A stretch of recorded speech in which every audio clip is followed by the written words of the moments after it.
Salut la team, j'espère que vous allez bien. En fait, je le souhaite vraiment que vous alliez bien.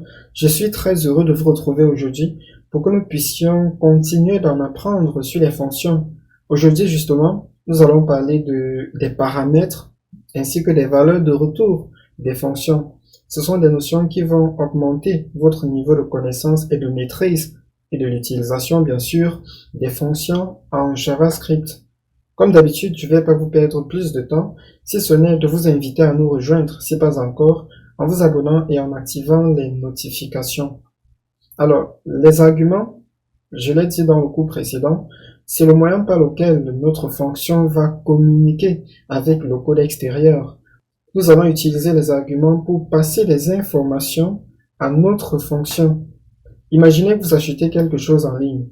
Pour valider votre commande, vous choisissez votre article, vous choisissez une quantité et vous choisissez un mode de paiement. Là, ce sont les informations qui contribuent à acheminer la transaction. Ce sont les informations dont les algorithmes ont besoin pour pouvoir acheminer la transaction. C'est un peu la même chose avec les fonctions. Certaines fonctions, généralement ce sera toujours le cas, vont avoir besoin des informations venant de l'extérieur pour terminer le travail qu'elles sont censées accomplir. Et ces informations, nous allons les leur passer sous forme d'arguments, sous forme de paramètres.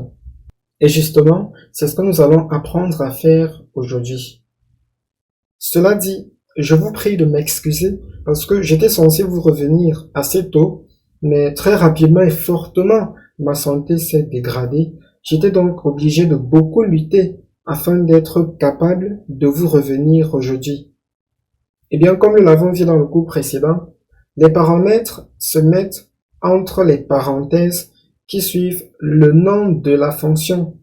Pour comprendre cette notion, nous allons aujourd'hui utiliser directement un exemple pratique. Disons-nous que, pour notre tâche, le calcul des âges, l'utilisateur n'a plus qu'un seul âge à calculer, mais a bien une liste de personnes avec leur date de naissance pour lesquelles il souhaite calculer successivement les âges de ces personnes-là. Pour cette tâche, bien sûr, les boucles sont les structures que nous allons utiliser. Vous l'aurez deviné. Pour cela, la boucle que j'ai choisie pour nous, la boucle la mieux adaptée, c'est la boucle while, parce que vous convenez avec moi que au moins une fois, il faudra que nous demandions à l'utilisateur s'il a encore ou pas une date de naissance à entrer.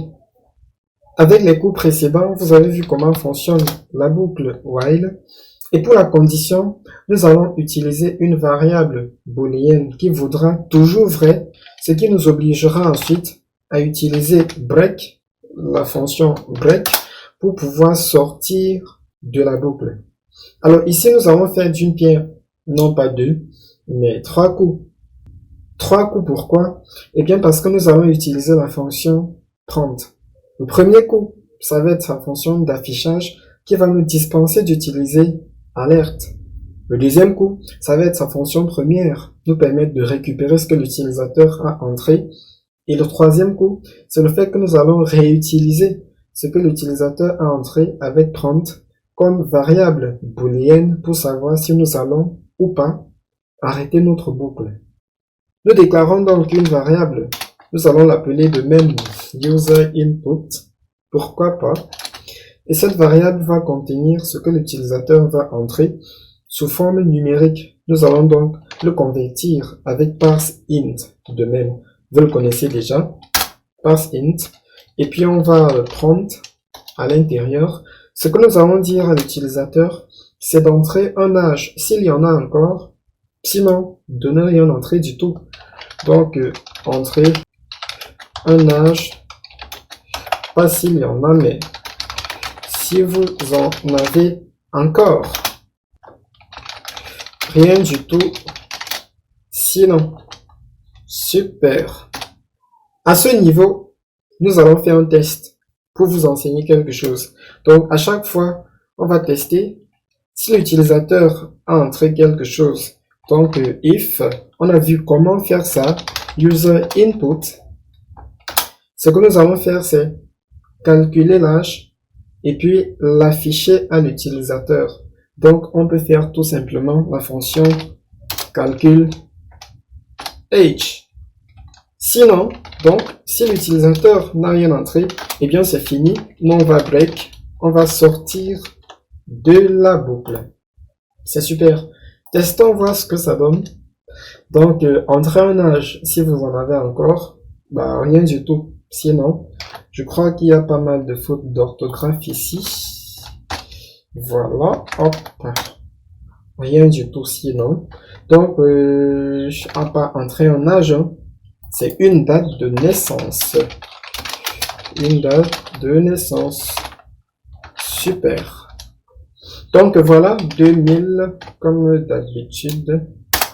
Voilà. En quelle année êtes-vous né? Vous voyez. 2000. Ensuite, 23. Vous avez certainement vu la redondance. Cette fois-ci, je vais rien entrer. Et bien sûr, on va break. Vous avez quand même noté la redondance, n'est-ce pas? Qu'est-ce qui se passe? Eh bien, lorsque l'utilisateur a encore un âge à entrer, eh bien, il entre l'âge directement après ceci. Vous voyez, entrée, bah, j'en ai 2000. Je valide. Et qu'est-ce que je suis censé avoir? C'est directement le résultat qui est l'âge de la personne en fonction de la date de naissance que j'ai entrée. Et pourtant, la fonction me redemande en quelle année est-ce que je suis né. On peut corriger ce problème justement et c'est là qu'interviennent les paramètres. En fait, notre fonction n'a plus besoin de redemander la date de naissance à l'utilisateur parce que cette date a déjà été demandée et stockée par la partie du code qui a été exécutée avant l'appel de la fonction. Il est donc inutile ici de faire encore un user input en quelle année est-ce que l'utilisateur est né. Cependant, le problème de notre fonction reste. Notre problème, c'est que la fonction doit pouvoir calculer l'âge en fonction de la date de naissance qui a été reçue de l'utilisateur. Comment donc est-ce qu'on passe cette donnée à notre fonction? On va utiliser ici, lors de la déclaration de notre fonction, un paramètre et on choisira le nom que nous voulons pour nommer ce paramètre. Nous pouvons très bien l'appeler user input. Absolument rien ne nous en empêche. Donc un user input. C'est le seul paramètre que nous avons pour l'instant. En fait, c'est le seul dont nous avons besoin. C'est donc le seul que nous allons déclarer. Si vous avez plusieurs paramètres, il vous suffit de les lister ici en les séparant par des virgules. Et le nombre de paramètres que nous devons déclarer à la fonction doit correspondre au nombre de paramètres dont nous avons besoin. Et c'est ce nombre de paramètres que nous allons respecter lors de l'appel de la fonction et dans l'ordre dans lequel nous les avons déclarés. Donc, une fois que nous avons déclaré notre paramètre ici, dans les parenthèses, après le nom de la fonction, désormais ce paramètre est disponible dans notre fonction comme si c'était une variable déclarée dans la fonction. La seule différence, c'est que ce n'est pas la fonction qui initialise cette variable, mais c'est bien l'extérieur, donc le code qui fait appel à la fonction qui va initialiser les paramètres. Dans notre code, nous pouvons donc désormais considérer que le user input correspondra à ce que l'utilisateur a entré comme date de naissance. Nous pouvons même changer ce nom en date de naissance comme ceci. On va mettre ici un underscore. Super. Et donc, on fera 2023, bien sûr, moins la date de naissance que l'utilisateur a entrée. Et bien sûr, ici, au moment d'appeler notre fonction, nous allons lui passer la date de naissance. Et cette fois-ci, lors de l'appel, la date de naissance correspond à quoi? Correspond à user input, ce que l'utilisateur a entré. Concrètement, ici, le user input, c'est la variable réelle. C'est la donnée réelle qui est passée à la fonction lors de son exécution. Donc, désormais, ici, à l'appel de la fonction, le user input, la valeur qui est contenue dans user input, se retrouvera dans DateNes. DateNes contiendra ce que l'utilisateur a justement entré. Essayons d'actualiser, voir comment ça se passe. Ah, super. On actualise. Entrez une date de naissance, si vous en avez encore, rien du tout sinon, j'en ai encore 2000 comme ceci. Et nous avons bien fini de calculer votre âge, 23, ok. On rentre dans la boucle, donc on rentre ici dans cette boucle, on refait le user input, donc le prompt. J'ai l'an 1990. Eh bien, j'ai 33 ans. J'ai l'an 1995. Là, j'ai 28 ans. Et puis, j'ai rien du tout. Et la fonction s'arrête. Comme vous pouvez le voir, tout marche nickel. Bien sûr, si vous avez plusieurs paramètres à passer, ou plutôt à déclarer, il vous suffira de les séparer ici par des virgules. Sachant que, dans notre cas, où nous avons un seul paramètre, la seule valeur que vous passerez ici en argument en appelant la fonction se retrouvera dans le paramètre DateNes et donc dans la variable DateNes qui désormais sera disponible dans la fonction.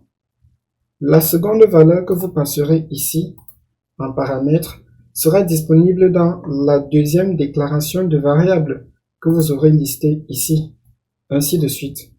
Il faudra donc respecter l'ordre de déclaration des paramètres au moment de l'assignation de leur valeur lorsque nous appelons la fonction. Si vous avez des questions, des incompréhensions, n'hésitez pas à les poser en commentaire.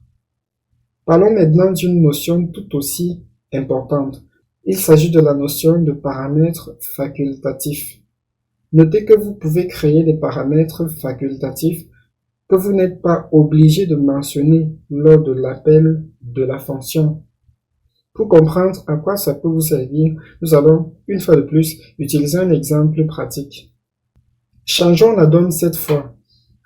Disons-nous que notre logiciel, qui permet de calculer, je ne sais pas moi, les âges, est un logiciel payant et qui, en version gratuite, offre la possibilité à l'utilisateur de pouvoir calculer 5 fois d'affilée, ou plutôt de pouvoir calculer 5 âges différents. Et bien pour cela, nous allons demander à notre fonction de faire un double travail. Notre fonction va, dans le cas où tout est normal, calculer l'âge et afficher l'âge. Dans le cas où l'utilisateur a épuisé ses ressources, et bien notre fonction va tout simplement afficher un message d'erreur disant à l'utilisateur que c'est fini. Il n'y a plus rien à faire, à moins que l'utilisateur achète notre logiciel. Pour cela, nous allons déclarer un second paramètre à notre fonction calculAge. Ce paramètre, nous allons l'appeler stop, comme ceci. Stop, le paramètre que nous déclarons ici, est notre paramètre facultatif. Lors de l'appel de la fonction, nous pouvons décider de passer ou pas ce paramètre. C'est pour ça que dans le code de la fonction, nous testons ce paramètre pour voir s'il existe ou pas. Si lors de l'appel de la fonction, ce paramètre a été passé, notre if stop, notre test de ce paramètre, de cette variable, renverra une valeur vraie. Si ce paramètre n'a pas été passé, le test sera faux. Et justement, nous allons, dans le code extérieur, créer un compteur qui contiendra le nombre de tours que l'utilisateur a encore. Et si l'utilisateur aura encore des tours, nous passerons le paramètre stop en tant que nombre de tours de l'utilisateur. Puisque nous passerons ainsi le nombre de tours de l'utilisateur, le test sera vrai et notre fonction pourra travailler. Le jour où l'utilisateur aura épuisé ses tours, ce que nous allons faire, c'est que nous n'allons plus passer de paramètre stop.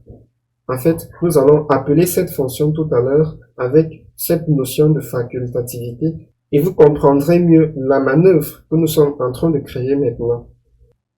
Dans le cas où notre stop vaudra vrai, nous allons pouvoir travailler normalement. Notre fonction va donc effectuer ces tâches. C'est ce que nous allons dire ici. Donc, on va tester la variable stop. Si cette variable vaut vrai, alors tout va bien Il nous suffira alors de copier ce code et de le mettre ici. Super. Et dans le cas contraire, si la fonction, ou plutôt si ce paramètre vaut faux, la fonction ne va pas travailler, mais va afficher un message d'erreur. On va donc utiliser un alerte ici. Et ce que nous allons dire à l'utilisateur, c'est nous sommes désolés. Nous sommes désolés. On va ajouter quoi de plus? Vous avez épuisé. Nous avons dit le nombre de tours, pourquoi pas? Le nombre de tours autorisés en version gratuite. Hein. Voilà. Super. C'est tout. On va mettre un point d'exclamation. C'est tout pour notre fonction. N'oublions pas ici, notre paramètre stop est celui que nous considérons comme étant optionnel. Et dans le cas où l'utilisateur n'a pas entré cette variable, eh bien, le test de cette variable nous donnera tout simplement rien du tout. Et donc la variable vaudra faux, rien du tout. Et puis, nous voyons, notre fonction ne va pas travailler. Le tout reste maintenant à gérer l'appel de la fonction. Ce que nous allons faire, c'est que nous allons créer une variable. On va créer une variable ici. On va l'initialiser à 5. Ça va être un compteur. Voilà. Ce compteur correspond au nombre d'essais que l'utilisateur a en version gratuite. Et ici, à chaque fois, donc ici à la fin, à chaque fois que l'utilisateur va calculer un âge, nous allons décrémenter le compteur. Donc notre compteur, on va le diminuer de 1. Et ensuite, nous allons également créer une autre condition. On va tester à chaque fois si l'utilisateur a épuisé le nombre d'essais que nous lui avons attribué en version gratuite. Donc, on va commencer à chaque fois par tester si le compteur, notre compteur, ici, est inférieur ou égal à 0. Sachant que inférieur ou égal à 0 signifie que l'utilisateur a épuisé ses 5 tours. Et bien, si l'utilisateur a épuisé ses tours, ce que nous allons faire, c'est appeler notre fonction calcul age ici, sans lui passer le paramètre stop. Sachant que dans le cas où nous n'avons pas passé le paramètre stop, c'est un paramètre optionnel, il vaudra rien du tout et notre fonction va déclencher une erreur. Par contre, si l'utilisateur peut encore faire les tours ici, ce que nous allons faire, c'est faire du travail normal et dans notre code normal va se retrouver ici. Sauf que cette fois, nous allons appeler notre fonction en lui passant bien le compteur qui va, dans notre cas, renvoyer vrai lorsqu'elle sera testée finalement ici dans la fonction et la fonction pourra faire son travail.